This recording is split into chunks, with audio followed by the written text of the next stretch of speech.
சிப்காட் தொழில் பூங்காவிற்காக சுற்றுச்சூழல் அனுமதி கோரி விண்ணப்பமானது அளிக்கப்பட்டிருக்கிறது. இது தொடர்பான விவரங்களை செய்தியாளர் அபினேஷ் வழங்க கேட்கலாம்.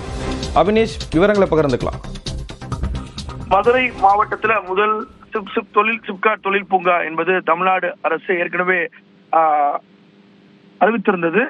அதற்கான சுற்றுச்சூழல் அனுமதி கோரி சிப்காட் நிறுவனம் விண்ணப்பித்த நிலையில மதுரை மேலூர் வட்டம் பூதமங்கலம் வஞ்சி நகரம் கொடுக்கப்பட்டி கிராமங்களில 278.26 ஏக்கர் பரப்பளவுல இந்த புதிய சிப்காட் தொழில் பூங்கா என்பது அமைவிருக்கிறது.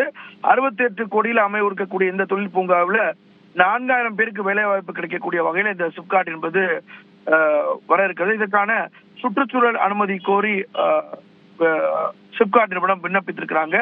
குறிப்பாக தென் மாவட்டங்கள்ல மதுரை, விருதுநகர் உள்ளிட்ட இளைஞர்கள் வேலைவாய்ப்பு பெறும் வகையில இந்த சிப்காட் என்பது அறிவிக்கப்பட்டது. 279 ஏக்கர் நிலப்பரப்புல இந்த சிப்காட் என்பது அமைவிருக்கிறது. அதற்கான சுற்றுச்சூழல் அனுமதி வேண்டி சிப்காட் நிறுவனம் தற்போது விண்ணப்பித்திருக்கிறாங்க. ஸ்ரீராம், தகவல்களை வழங்கியதற்கு நன்றி அபினேஷ்.